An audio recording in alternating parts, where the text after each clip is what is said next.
What's up, everyone? This is Scott from driveandreview.com, this time in a BMW 3 Series, more specifically a 2021 BMW 328i.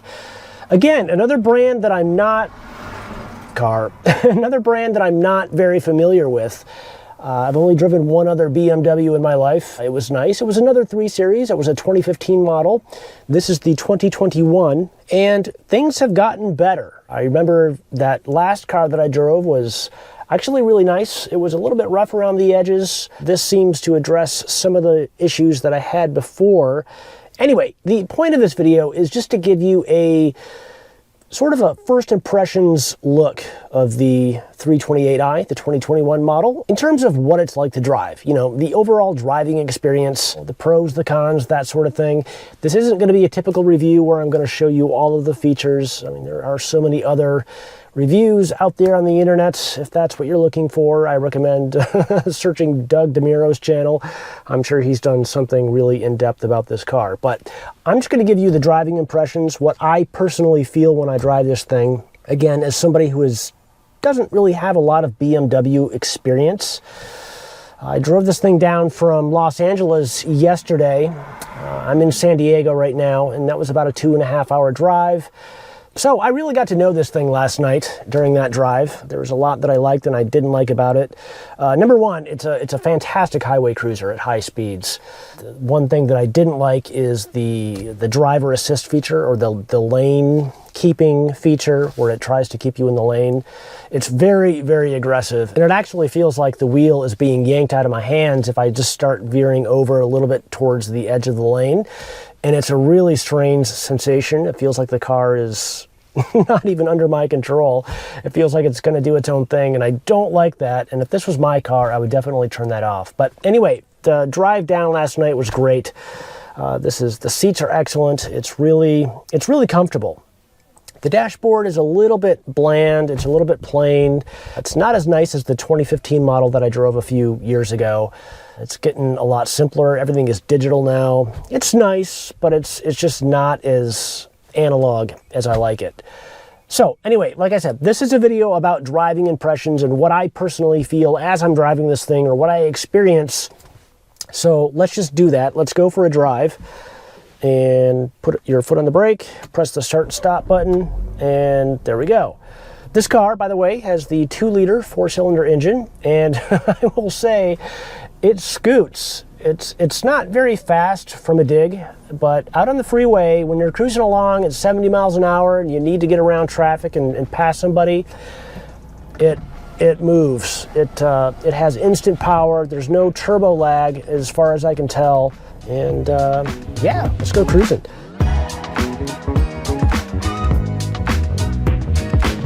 So, you know, typical BMW, I don't really like their... This is really, really confusing. This gear selector thing is not intuitive at all. And I think that's drive. Okay, we got that. And we are on our way. Oh, another thing too that I don't really know if it's a feature that I'm doing, if I'm doing something wrong, but when you let off the brake, the car doesn't move. It's kind of like an electric car, whereas you got to give it a little bit of throttle to get going. And it's strange in a gas-powered car. I don't think that I've ever driven another car that had that feature, and it's a little bit strange. I feel like maybe the parking brake is on. It's not though. Turn the AC up a little bit. It is warm.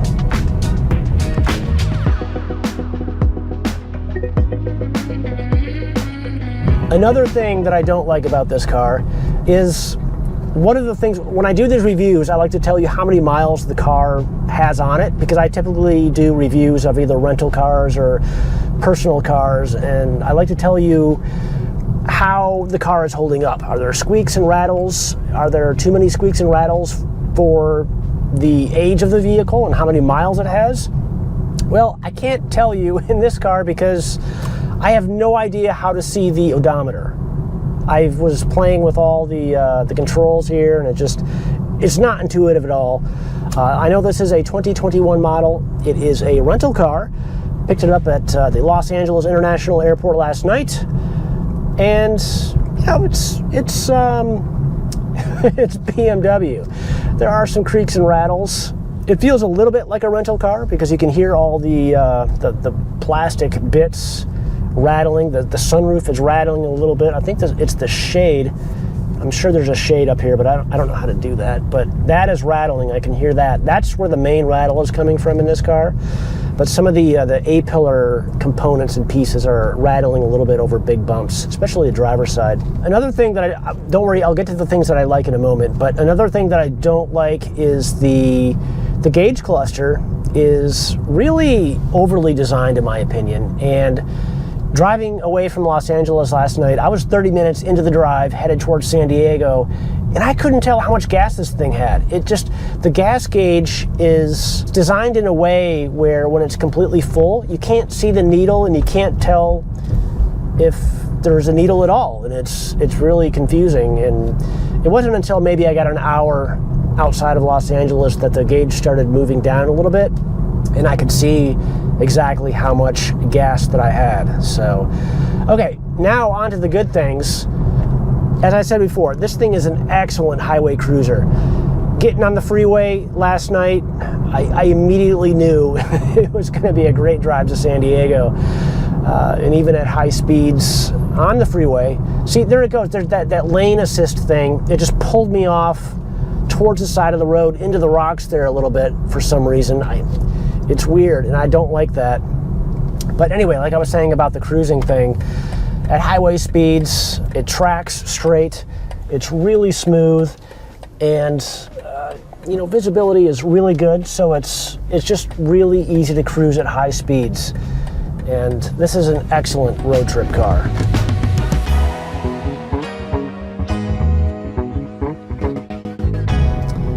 Okay, now we are getting on to one of my favorite roads here in San Diego. This is the Del Dios Highway. I've got a Porsche 911 in front of me. Porsche, excuse me. I gotta get that right. So, in terms of going around corners, I mean, you think of BMW as being, I don't know, I guess most people would assume that it's a good handling car. It is a good handling car. The 3 Series is not a small vehicle, but it's also not really large as well. So I was expecting this thing to handle better than it does. It feels like a big car. It rolls a little bit. And for the record, I drove a Porsche Macan a couple days before this, and that's an SUV. And again, not the same class of car as this, but I actually would prefer the Macan in corners, or at least cruising on twisty mountain roads. So it's just something to think about, which is really surprising because I never would have assumed that I would ever choose an SUV over a BMW 3 Series for this kind of driving. This is fun though. As I said, I don't have a lot of experience in BMWs. This feels like a high-end car. It doesn't feel like a Toyota Camry, though Toyota Camrys are getting very good these days. It feels very well put together. I love this engine. On paper it doesn't sound all that great. 2-liter, 4-cylinder, turbocharged. I mean, really? But yeah, it's just instant power. It sounds like a 4-cylinder. It doesn't sound all that good, but it is fun to drive. I will give it that. This is actually a lot of fun. Just too bad there's traffic in front of me. That Porsche in front of me sounds good. This BMW, on the other hand, does not sound good.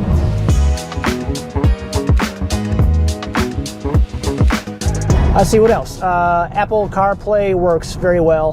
No issues with that. I did lose a connection randomly last night on the drive back to San Diego, but it came back after a few minutes. I don't know what happened. The controls for air conditioning and the controls for air conditioning are the only other controls here on the dashboard. Everything else is done with this infotainment screen. But the controls for the climate control, air conditioning, and all that stuff, fairly well intuitive. I could make all the adjustments that I wanted relatively quickly getting into the car for the very first time last night. I didn't really have to hunt around and do things. Another thing that I want to mention too is these driver's modes. So there's Sports, Comfort, and Eco Pro. Honestly, I can't really tell a difference between, so I just put it in Sport there. I was in Economy, now I'm in Sport. I don't know, maybe I'm not going fast enough, but I don't really feel that much of a difference. Steering is maybe a little bit tighter. There's no difference in suspension tuning as far as I can tell. Maybe there is, I don't know. Like I said, I mean, this is not a technical review. I'm just driving the car and telling you what I'm feeling. So overall, it's not that bad. Steering wheel is awesome, nice and thick. Got these nice these bolsters here at 9 and 2. Perfect position there. And there are flappy paddle gear selectors here. And shifts seem very fast, so I'm in 4th gear right now, up in 3rd.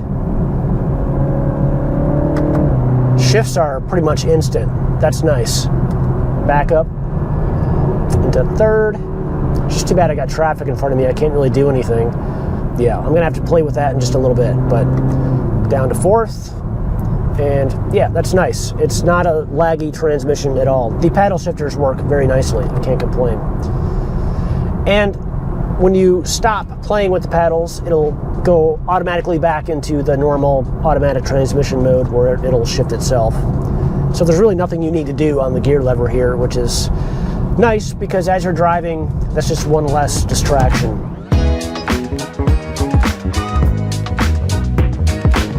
Seats. That is another thing that maybe I don't like so much. They look great. I love the way these seats look.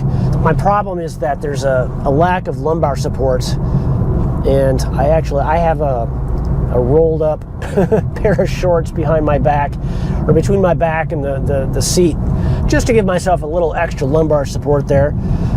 Maybe you don't need it. I mean, if you've got a bad back or just a little bit of a bad back, you are going to need something a little extra. The seat controls are fairly nice.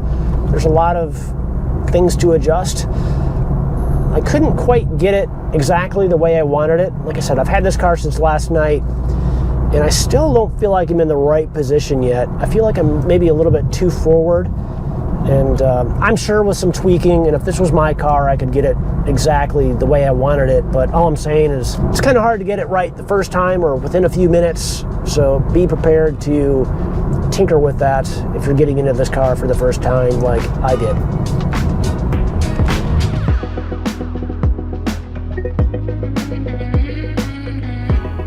All right, well, here we go again, trying to figure out how to get out of gear here, out of a parking spot. To engage gear, press unlock button. Unlock button. Oh, there we go. So apparently there's a button on the side of the gear shift lever where you have to press it in order for it to engage and put into gear. I did not know that. Okay, so final thoughts. I guess the biggest question to ask is, Scott, would you buy one of these things for your own? Would you want a 2021 BMW 3 Series, or more specifically the 328i? I don't know. I think what I would have to do is I'd have to check out a lot of what Audi has to offer. I do know that some of the Audis in the price range of the BMW 3 Series are really nice. And in my experience, from every Audi that I've ever driven, it just feels more like a driver's car. I always enjoy the seating position more, and the steering wheels, for example, in the Audis are fantastic. Feels like you're driving a race car. Here in the 3 Series, it's like driving a sedan, or at least the 328i. I'm sure the M Series, the M3, I'm sure that's just an amazing car. Just a joy to drive in conditions such as this. Speaking of conditions such as this, it's a little floaty. Stuff on the road there. I did not veer off track on purpose. Or I did, I didn't do it accidentally. Going around corners like this, yeah, it feels like a sedan. I think if I was going to get a 3 Series, I would definitely splurge for the M3. I don't think it's sporty enough for me. This is a lot of car. It's big, it's expensive, and if I'm going to make a commitment to the 3 Series, I'm going all the way. I'm getting the M3. Yeah, it's not terrible in the corners, but I think where this car really shines is out on the freeway at higher speeds.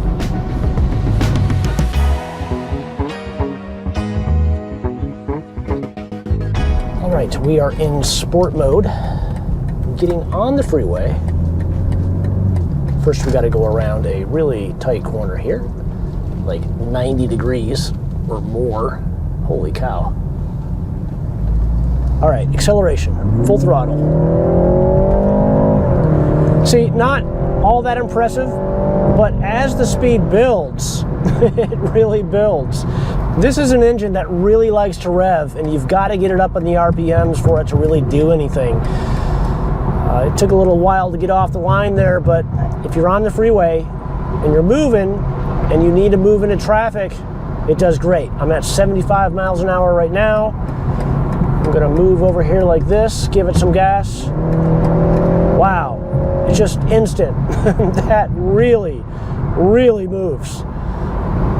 That's even faster than my Mustang, I would think. I hate to say it, but this little 4-cylinder BMW feels faster than my 5-liter Mustang on the freeway. And of course, it could just be the way that this thing is geared, but overall, this car scoots, and I like that. I like that a lot.